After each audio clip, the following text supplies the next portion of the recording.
Hello, everyone, and welcome. I'm Markeia McCarty. I'm the Community Director for Hunters Entertainment, and we are so excited to have all of the creators of Kids in Capes with us right now. Welcome to the creator interview portion of the Kickstarter for Kids in Capes. So Hunters Entertainment, in collaboration with the creators of Kids on Bikes, we're just thrilled to announce this launch that has happened. You might have been able to be part of the development streams that have happened with Kids in Capes. If you were, you will see that there's a lot of familiar faces here with you. If you don't know about those, please check us out on YouTube at Hunters Books to be able to see the progress that was made to have this beautiful product come to life now. Because Kids in Capes offers an action-packed, immersive superhero story. It introduces exciting, brand new battle system to the robust, powered by a Kids on Bikes library. So let's go ahead and introduce the creators and let's get into the nitty-gritty of everything that is Kids in Capes so that you can know where all of this inspiration comes from. So let's start it off with Doug. Can you please introduce yours? Well, I mean, people should know already, but... I don't know about that, but I'm Doug Levandowski. I'm one of the co-creators of the Kids on Bikes line of games. And in addition to Kids on Bikes, Teens in Space, Kids on Brooms, Strange Adventures, I've also done... Oh, wait. I'm just counting. Yeah, no, we're like... No, I'm not hyping We're hyping you up, yes. Home, Duel of Wands, a lot of fun stuff. So... I'm excited to be on this project. It's been wonderful to work on, and I'm excited to talk about it. Excellent. And of course, you know, our other co-creator, one of the co-creators, Jonathan Gilmour, you know him from Dinosaur Island, Dead of Winter, Crossroads Games, and of course, Kids on Bikes. Yeah. Austin, can you please introduce yourself? Yeah, sure. My name is Austin Taylor. My pronouns are he, they, she. I am a game writer, designer, performer, and friend. I worked on this game, Kids in Capes. I worked on Till the Last Grasp from Darrington. I worked on what's the name of Deimos Academy? Witches? All the Witches, Deimos Academy. Oh God, what's the Pathfinder book? Archon. I was like, there's a Pathfinder book. Mo, what's the the Omens of Lost Omens? Lost Omens. Me and Mo it's got announced, but it's not out yet. So like, it's not out yet, but we worked on that. But yeah, I'm around. You might see my face around. You might see my words around. You definitely see my tweets around. I will never get off that app. I tweet a lot. It's, you know, you just, when you got a free hour, you just tweet all 10 things that were on your mind at once. So say we all. Morgan, can you introduce yourself? Yeah, I'm Morgan, Nuncio or Mo. My pronouns are they, they, she. I am a TTRPG content creator, writer, actual play person, sensitivity consultant. I do a lot of things. I've written for Kids on Bikes, Strange Adventures Volume 2, Teens in Space, Kids in Capes now. The only one I haven't written for is Kids on Brooms, which is the next on the list to eventually make videos. Also written a lot of things, like I've written for Apocalypse Keys, Junk Shop, Blood in the Banquet Hall, and a bunch of other stuff too. Just I'm around. I've been around a lot. I do a lot of things, but really I like hyping up my friends because a lot of my friends do amazing things, and you guys support the homies, yo. Yeah, you're in the right place then. this is our hype stream, our hype creator stream. Nick, please introduce yourself. And my name is Nick Sauer. This is actually the first role-playing game I worked on. My wife and I did have had a board game company called Shooty End Games that's done some products. I'm a big role-playing enthusiast. Having said that, I'm a big role-playing enthusiast. I was role-playing back in the 80s and 70s, so like a zillion years old, and I got back into role-playing when the pandemic hit. I'm a big fan of Doug's work, is how I kind of got tied into this. And he also read lots of comic books. I've been reading comic books for basically forever, so that's the other half of how I got pulled into this. So Oh, heck. I can just tell from the background in your office, this is the right place at the right time with the right people. So moving forward with this talk, I mean, I have so many questions. I'm sure everybody has so many questions that they want to do. We're going to try to wrap up what we can in half an hour. And then, of course, people can make comments, people can tweet you and the such, and of course, Hunters itself. So, Doug, let's go ahead and start with you. So there might be some people that are like, I don't know, I might be a little bit fatigued with superheroes. I think also those people, maybe they don't realize what fun is. So that's right. So for you, I'm just, can you just tell us in your own words, so why is the comic book setting that tells this story unlike any other that's in the Powered by Kids on Bikes series? Yeah. So with this one, we really focused on the origin story, right?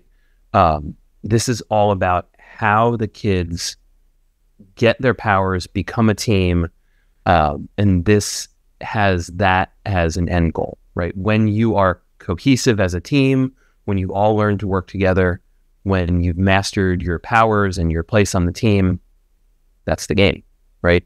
This is the story of becoming those heroes. And I think really great new origin stories never get old. I think people are tired of the same superhero story that ends with, a massive world-ending threat every single time. And that's not at all what this is, right? This is your friends saving your town, and then maybe looking towards something greater in the future. But this is a game about those small stories, those interpersonal relationships that get pushed and strained as you get together as a team.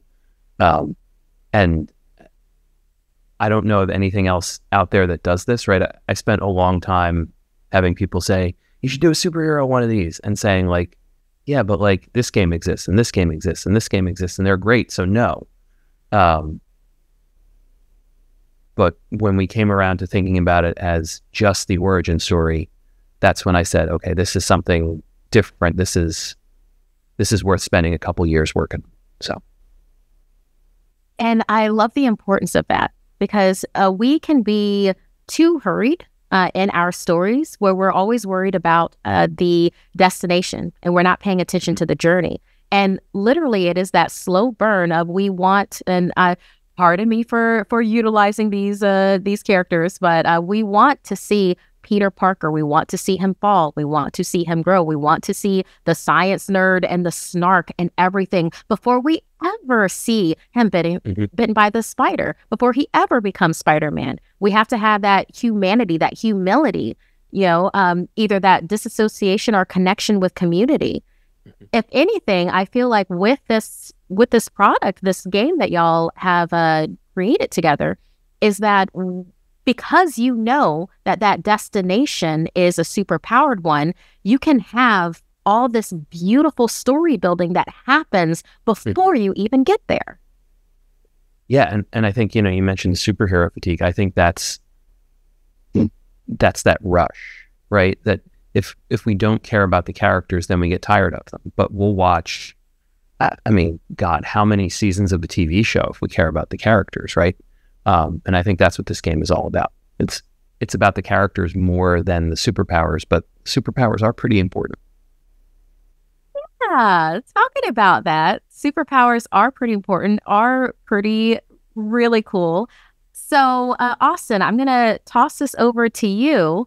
There is an all-new combat system that comes with Kids and Capes, right?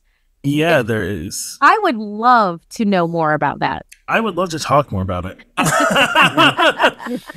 So when we had I don't remember, I have no idea if this is filmed like in our first developer stream or was like our first thing off camera before we got on camera. But I remember one of the things I said, I was like, this game has to feel different, right? Because like I know people out there who are playing just like Kids on Brooms and saying instead of Magic Die, it was Power Die.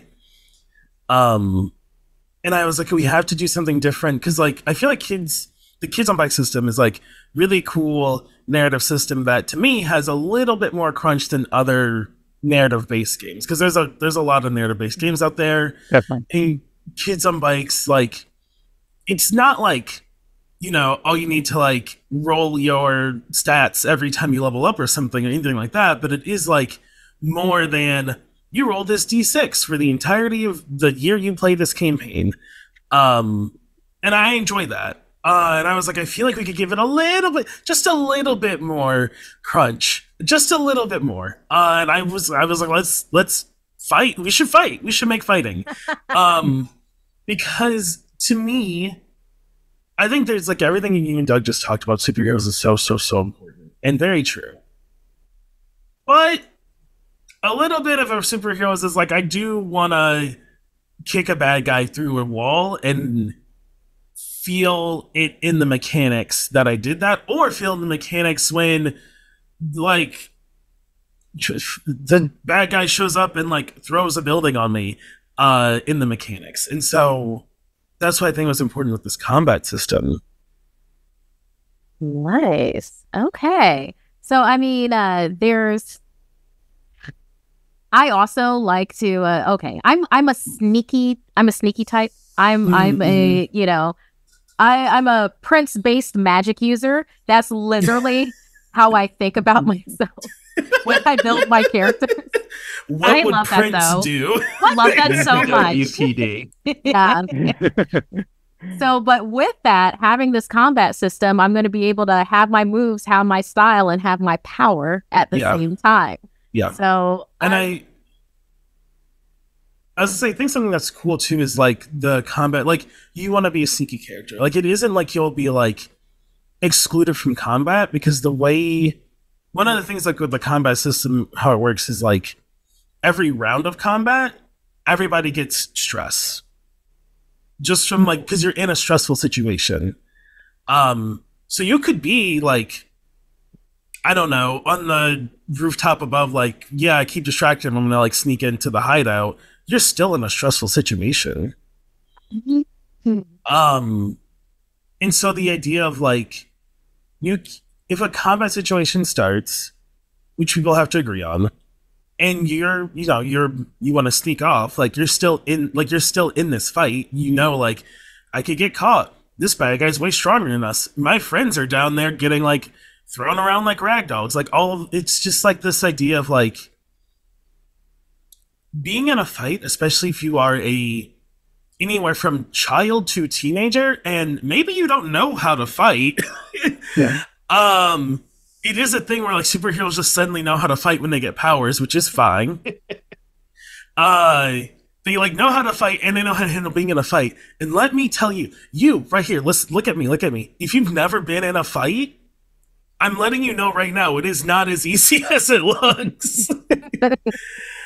My first fight was a sanctioned fight, and I still was like, my first fight was in karate class as a kid. Exactly. They could not match me up with people at my same height because I was wild. They started matching me up with they matched me up with the guys. Like, two times higher than me. Also, there's like no one my age that was my size either, because like, you know, I'm shorter, so all the people my age are like a foot taller than me. And so funny. yeah, so I have to fight these dudes. They're like 6 foot something. I'm like, all right, cool. Get on him, Mo. You gotta step in. I was taking them down. They didn't want to mess with me on Wrestling Fridays, I'll tell you that. But I mean, if I was going to be a trope, I'd probably be ambitious wannabe.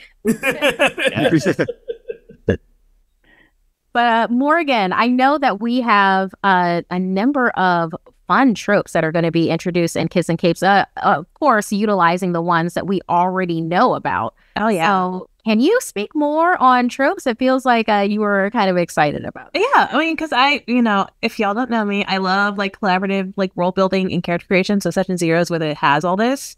So when the Kids on System has it implemented in, I'm like, yes, you're working together, you're building things, because every intern is going to be invested because they're all, getting little pieces of the story, and they're all, putting themselves into it. So that's, and with that, they're building their characters together and talking about it and figuring out who they're going to be. And you know, we all fall into a trope as a kid somewhere along the spectrum of one way or another. I was probably a goody-goody or a misunderstood punk that was like a nerd. But you know what? It's okay. It happens. Tropes can be mixed up. But with Kids and Capes specifically, we wanted to find more that fit into the superhero like origins and ideas. So we have ones that are like the escaped experiment or not of this world. So like maybe like it's very like Starfire sort of or Miss Marsh sort of situation or a former sidekick like what was it? The Green Arrow's sidekick? Speedy. Was it Speedy? Yeah. Okay. Yeah. So so we have a few extra ones that we added in on top of the ones that are already available from all the other kids on bike stuff, but we just wanted to add a couple more in to give you that like rounded superhero-ness because they also flavor the type of play that you're going to be running. So, gosh, I absolutely adore the idea of a trope of former sidekick, and like immediately I'm like, how do I play that? Because I'm immediately going to gravitate towards that. mm-hmm. I mean, because obviously comics have given us a number of former sidekicks that have gone off to, in their own ways, let's say, embracing the light and embracing the shadow in different ways. So I'm fascinated about what some of our community could do with these tropes, these new tropes, to be able in this superhero format. And that's what I love. Like I love hearing eventually at the end of the day, like, hey, we're gonna do this and that and all that. Like I just started Session Zero honestly for myself to run a full campaign just to see how, you know, playtesting and seeing how like the whole like from or the Session Zero to like episode 12, how we're gonna feel going through everything. And just seeing what my players have already designed and what they're gonna do, I'm very excited. Something that I'm definitely gathering from this conversation, and then also from my view of what I've been looking at with Kids and Capes, is that having the patience to go ahead and build, like, just like you would with Kids on Bikes, where you are a normal kid, you are not an empowered character, but you will go into extraordinary circumstances. It feels like the more well-rounded and interesting your play will be.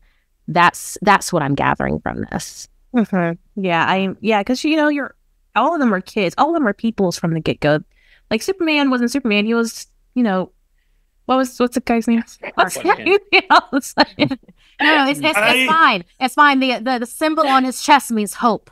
So, Yeah. I love that. So I'm so sorry to interrupt. This is one of my favorite things. I mean this in such a genuine, loving, truthful, 100% passionate way. Is like, we'll be talking about comic stuff, and I was like, who is that? What are you talking about? And we're like, it's Wolverine, he's pretty cool. Yeah, the guy with the curly Q. That's all I remember. But he was a farm boy originally. You know, he's not from this world. Yes, like, you know, he landed in like Kansas or whatever. But he was raised a farm boy. Like, he might have had these powers from the get go, but like he was just a normal dude. He was just a little guy, like, well, a big guy, but like, you know, a little guy in the middle of nowhere. He's a little guy in here. Yeah, and it's hard. and y'all have created a system that you could be Clark Kent that has landed anywhere. And what does that look like? Just for instance, like maybe he becomes hotshot athlete as a trope. I mean, oh God, he was the quarterback of the football team. And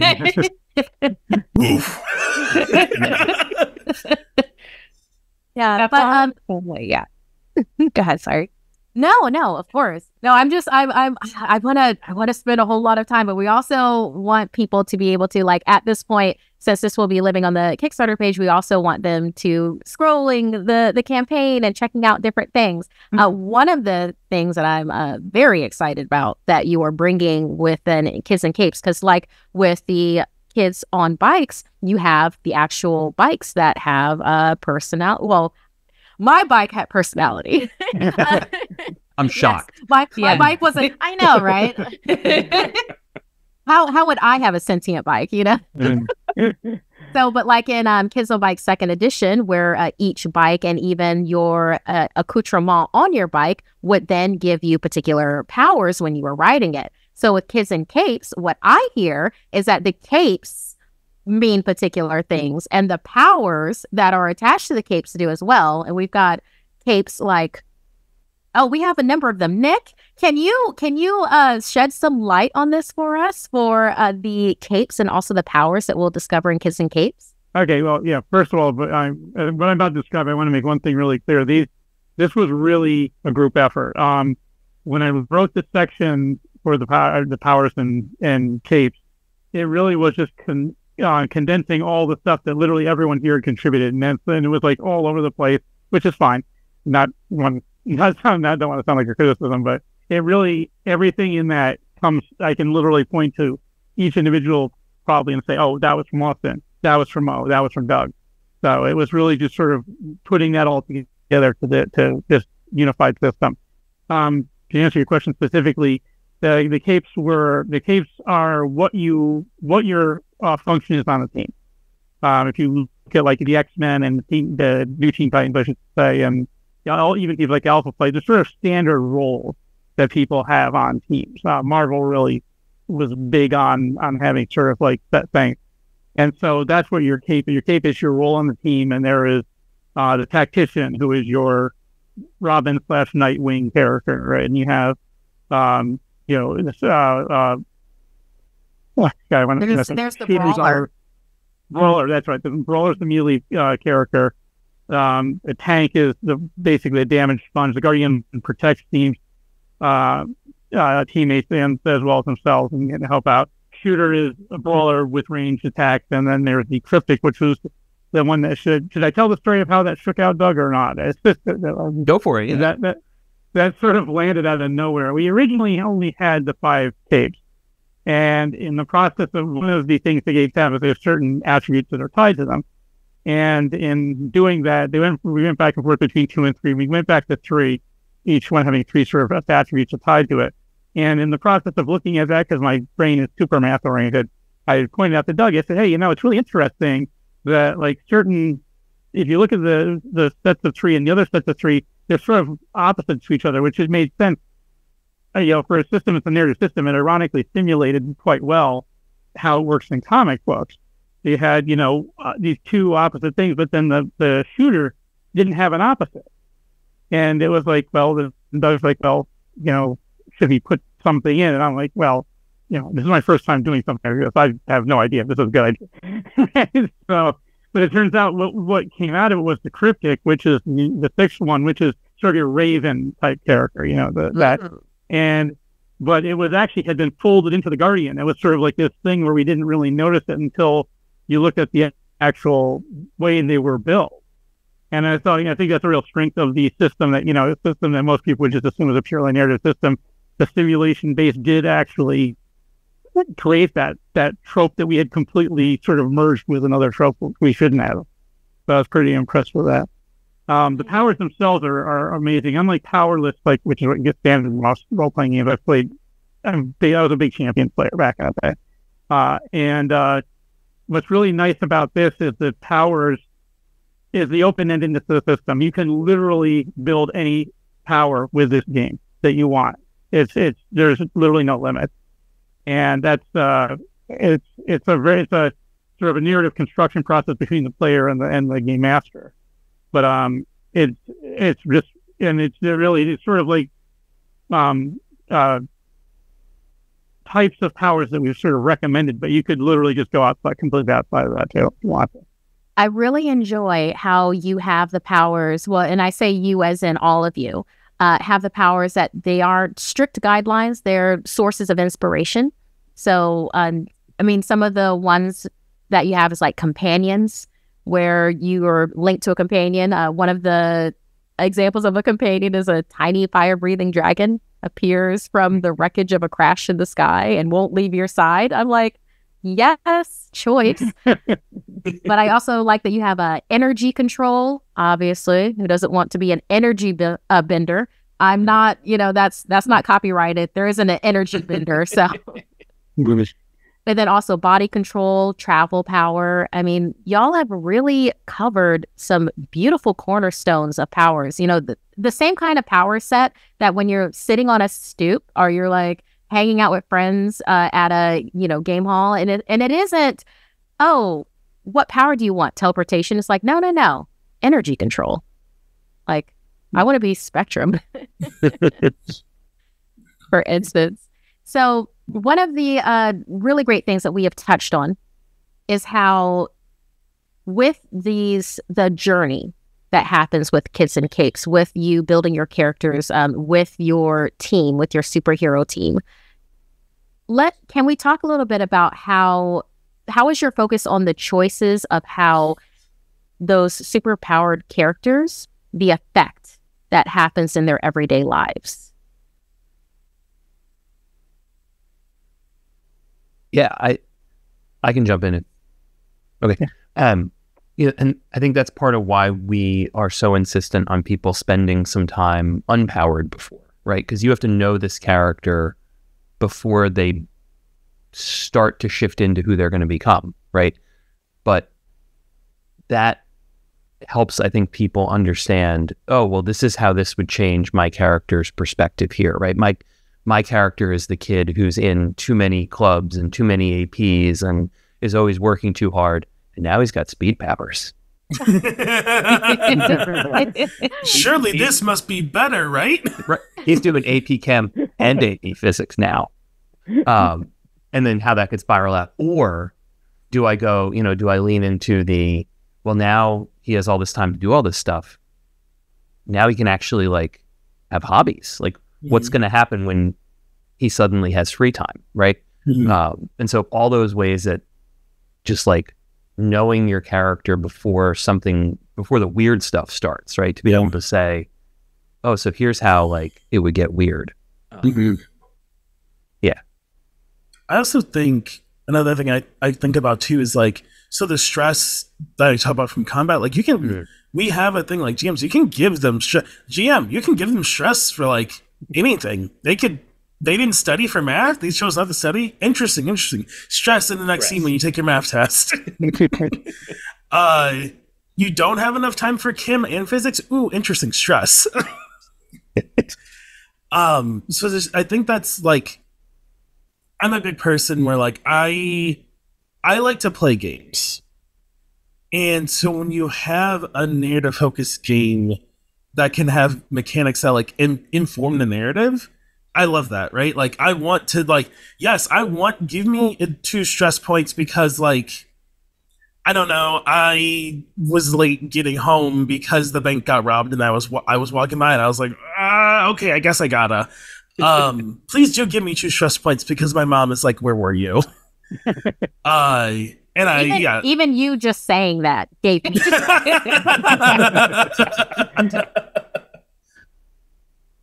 For everyone here, I know that you have your unique point of view that has gone into this game. Is there anything that you'd like to, because we're at this point, we're going to have to start wrapping it up. I know I want to talk with y'all so much about this. Maybe we can do a part 2 or a part 3. But can you tell me a little bit about anybody who wants to chime in, your unique inspiration that you brought into these stories, into this game for everyone? I can go. We don't mind. Honestly, it was just the media in general. Okay, I know a lot of people don't like Heroes, the TV show. Season one is great. Season 2 and 3, I understand they're bad, but I still love them. They're my bad children. Okay, I still love them. Your guilty pleasure. They're my guilty pleasures. I love it so much. But just seeing how they were just everyday people, and living their lives, doing their things, and all of a sudden, that snow globe shooken, everything's changing, and they're dealing with not only how to learn how to work their powers and try to figure out what the powers do and how they affect society in general, but finding out other people are having the same things, they're not alone in this, as well as trying to figure out their normal routine of being a normal person as well. They're not automatically slapping on the cape. They're just okay, well, I guess I can fly now? I don't know. I guess I paint prophecies on the floor? Sure, okay. So it's one of those things where it's just understanding how we have this idea, this perspective that we're the perfect kid, or at least, that's what our brain tells us. And, we're taking all these good grades, we're going to go to a good college, and then all of a sudden the stars align and boom. All right, well, oh no, I can lived my books in my brain. What do I do now? Like, it really makes things just shake out a bit. So it's fascinating to see.